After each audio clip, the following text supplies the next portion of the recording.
귀하신 하나님의 말씀은 열왕기상 5장 1절부터 6절입니다. 네, 오늘은 솔로몬 왕이 당시 해상국 이 해변 국가였던 해변 도시 국가였던 두로와 관계를 트는 그런 장면이 나와 있습니다. 자, 여기 나와 있는 이 해변 국가 바로 두로라는 나라죠. 자, 두로라는 나라는 이때 당시에 도시 국가였습니다. 그 위치를 보면 이스라엘 북쪽의 일부 레바논이라는 나라의 이 서쪽 지방 그리고 시리아 지방의 서쪽 지방에 걸쳐서 지중해를 연안해서 큰 도시국가를 이루고 있었습니다. 자, 지금은 두로가 사라졌습니다. 지금은 레바논이라는 나라가 이 두로를 접수해서 레바논이라는 나라를 이루고 있습니다. 자, 이 중동 지방의 지도를 보면 이렇게 지중해가 크게 이스라엘 서쪽에 자리하고 있고 이스라엘 위에 레바논 위에 시리아, 또 이스라엘 동쪽으로 이라크, 또 그 동쪽으로 이란, 이렇게 나라들이 서로 연계해서 자리를 잡고 있습니다.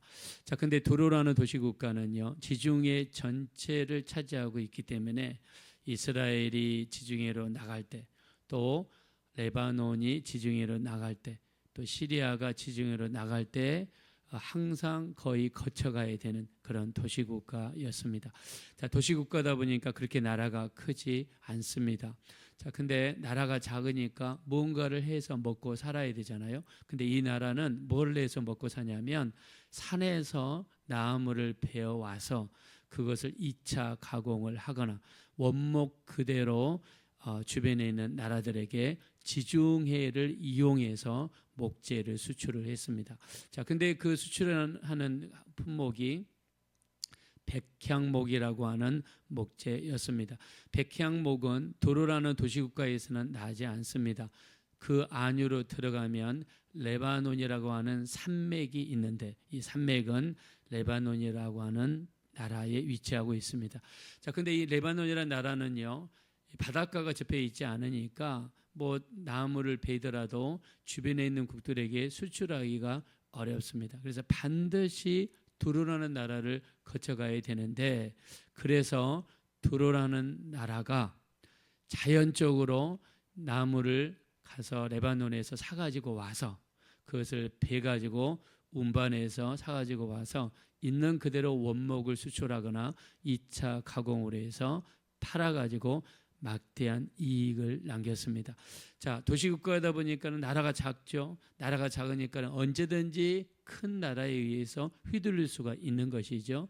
그래서 우리가 사무엘하 5장 11절에 보면 이 두로 왕이었던 히람이라고 하는 사람이 다윗이 남쪽 유다와 북쪽 이스라엘을 통일을 시키죠. 그리고 통일 왕국의 수장이 됩니다. 자, 다윗이 통일 왕국의 나라가 되자마자 가장 먼저 다윗을 찾아와서 선물을 드리며 다윗의 환심을 샀던 왕이 바로 두로 왕이었던 히람이라고 하는 사람입니다. 왜냐하면 그럴 수밖에 없어요. 이 내륙 육지에 있는 나라들이 안정이 되고 자기들을 지켜줘야 바닷가에서 나무를 가져다가 그거를 가공해서 팔든지 원목 그대로 팔 수가 있었기 때문이죠. 자, 가만히 보니까 다윗이라는 사람을 보니까는 싸움을 잘하거든요. 또 주변국들을 다 이기거든요. 그리고 영토를 점점 확장하거든요. 잘못했다가는 다윗에게 지키게 되면 나라가 넘어갈 판이거든요. 그러니까 두로 왕 히람이라는 사람은 굉장히 영리한 사람입니다. 다윗에게 먼저 갔는데 뭘 가져갔냐면 백향목을 수도 없이 백향목을 그 예루살렘까지 갖다 준 거예요. 여러분, 나무가 이렇게 무겁지 않습니까?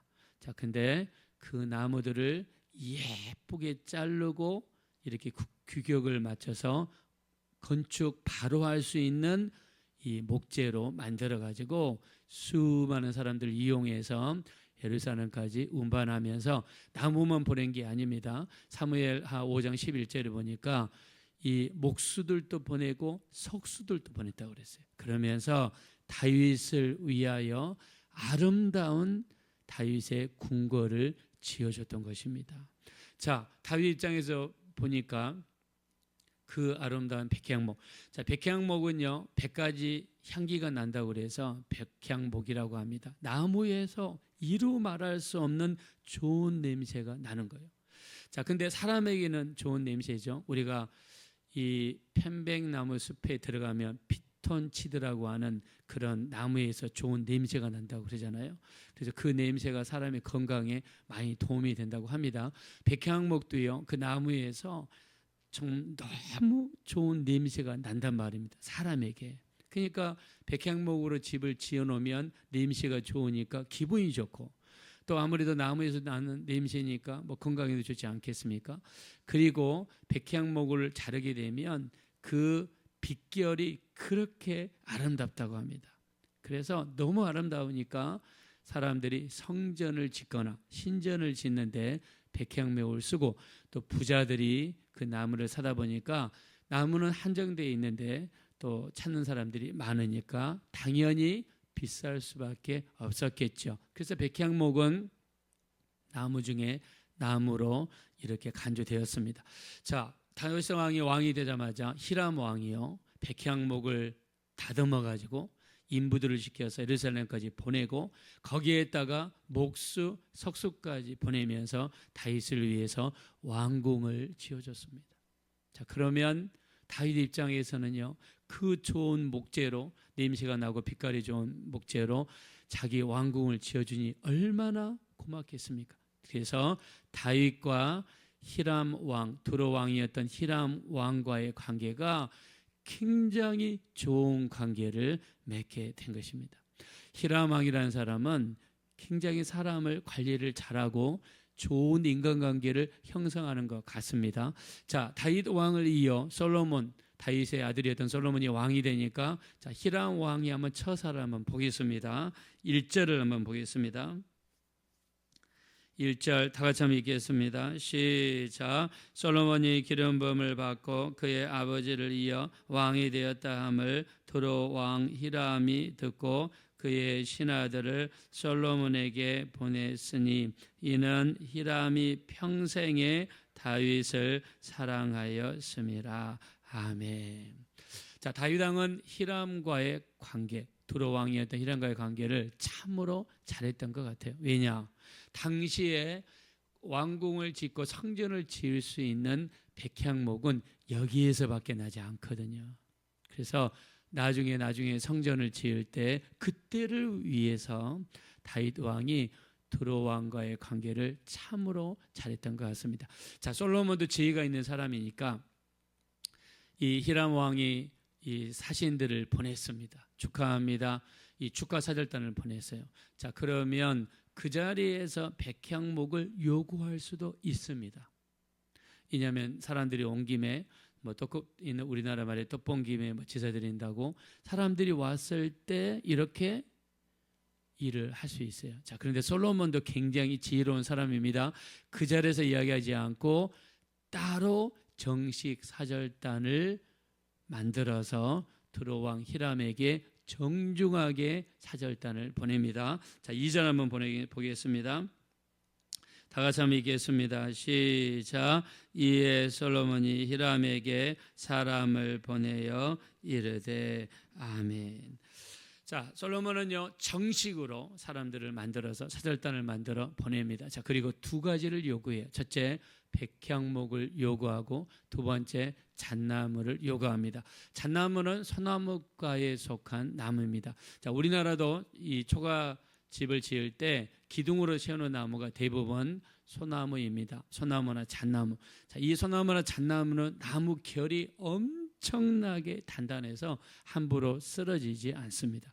자, 우리가 이 6장에 보면은요, 잣나무를 어디다 쓰냐면 기둥이라든가, 잣나무는 튼튼하니까 기둥이라든가, 그 다음에 마룻바닥이 무너지면 안 되잖아요. 마룻바닥에다가 잣나무를 깔아버립니다. 단단한 거. 그래서 잣나무를 요구했고요.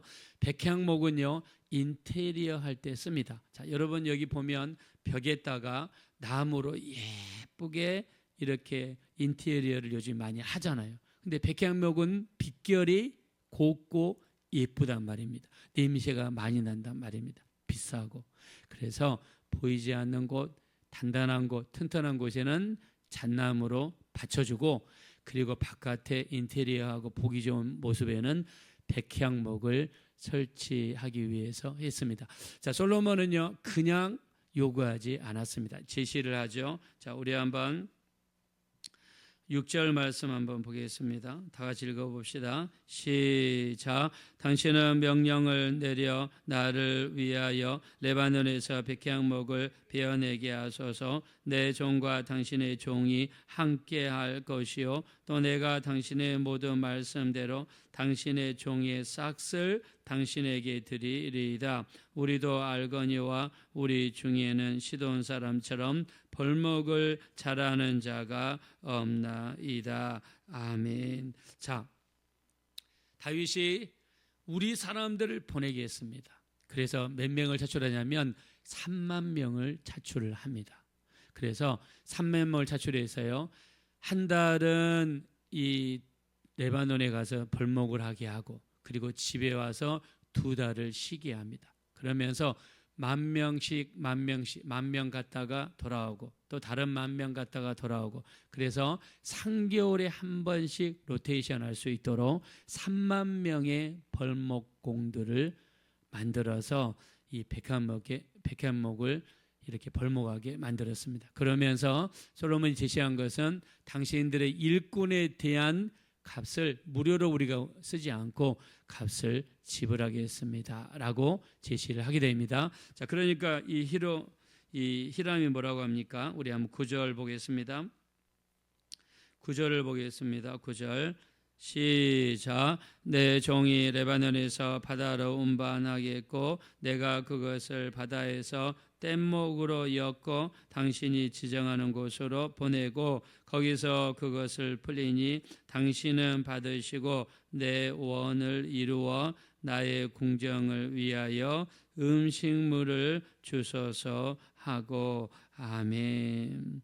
자, 여기에서 내가 이 백향목을 마음껏 보내드릴 테니까 음식물을 달라고 이야기합니다. 자, 그랬더니 11절 한번 보겠습니다. 우리 10절 한번 보겠습니다. 10절 다 같이 읽읍시다. 시작. 솔로몬의 모든 원대로 백향목 제목과 잣나무 제목을 주매. 11절입니다. 솔로몬이 히람에게 그의 궁정의 음식물로 밀 2만 고루와 맑은 기름 20고루를 주고 해마다 그와 같이 주었더라. 12절입니다. 여호와께서 그의 말씀대로 솔로몬에게 지혜를 주신 고로 히람과 솔로몬이 친목하여 두 사람이 함께 약조를 맺었더라. 아멘. 자, 이 두로왕 히람은요 음식을 요구했어요. 왜냐하면 바다에 있으니까 음식이 부족했습니다. 그래서 솔로몬이 밀 2만 고루를 주었대요. 그리고 맑은 기름 20고루를 주었대요. 어마어마한 액수를 준 것입니다. 여기 보니까 한 고루라고 하는 것은 220리터입니다. 220리터면 우리가 쌀로 계산을 하면요, 쌀 40kg짜리 5가마입니다.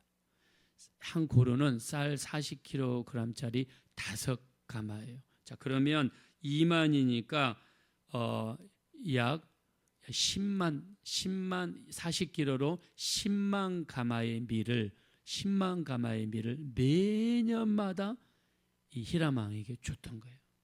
어마어마한 거예요. 여러분 10만 가마면 어마어마하지 않습니까? 자, 그리고 이 좋은 맑은 기름, 우리가 올리브유, 감람유를 이야기합니다. 이스라엘에는요 감람유가 여러분 몸에 아주 좋지 않습니까? 그래서 이 그리스 사람들은요 그냥 감람유를 숟가락에다가 떠가지고 유럽 사람들이 이렇게 먹습니다. 몸에 좋다고.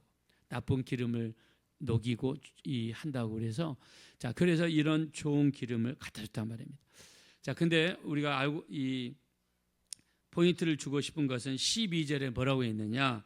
여호와께서 그의 말씀대로 솔로몬에게 지혜를 주신 고로 히람과 솔로몬이 친목하여 두 사람이 함께 약조를 맺었더라. 자, 이게 포인트입니다. 자, 우리가 무슨 일을 하기 위해서는 다른 사람과 화목의 관계를 맺는 것. 자, 우리가 다른 사람과 원수 지면서 일을 할 수는 없죠. 우리가 다른 사람과 화목의 관계를 유지하는 것. 또 특별히 하나님의 귀한 성전 건축을 앞두고 이 백향목 재료는 두로에서만 나는데, 자, 이거를 얻기 위해서는 어떻게 해야 됩니까? 좋은 관계를 맺기 위해서 노력하는 솔로몬의 모습을 성경에서 찾아볼 수 있습니다. 이걸 성경에서는 지혜다라고 말씀했습니다. 자, 히브리서 12장 14절, 너희는 모든 사람과 화평함과 거룩함을 좇으라. 이것이 없이는 아무도 주를 뵙지 못하리라 말씀했습니다. 자, 예수님께서 이 땅에 오셔서 우리에게 베풀어 주신 것은 무엇입니까? 화평과 화목을 우리에게 베풀어 주셨습니다. 자, 아담과 하와가 죄를 범하고 하나님과 우리는 원수가 되었죠. 자, 그래서 우리는 하나님께로 갈 수도 없었고 하나님이 우리에게 올 수도 없었습니다. 우리 죄 때문이었죠. 자, 이 문제를 해결하시기 위해서 자기 자신이 직접 화목 제물이 되셔서 이 땅에 오셔서 하나님과 우리 사이의 관계를 열어주신 분이 누구십니까?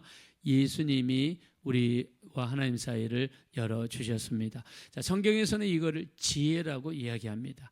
우리가 일을 이루기 위해서는 지혜가 필요합니다. 그 지혜는 옆에 사람들과의 화목을 오늘 성경에서는 지혜다라고 이야기했습니다. 우리가 전도하기 위해서 원수관계 속에 전도할 수 있을까요? 우리가 가정의 화목을 이루기 위해서 남편과 싸우고 자식과 싸우면서 화목을 이룰 수가 있을까요? 우리가 죽어져야, 내 자신을 부인해야 화목을 이룰 수 있고 좋은 관계를 이룰 수 있습니다. 성경에서는 이것을 지혜라고 이야기를 했습니다.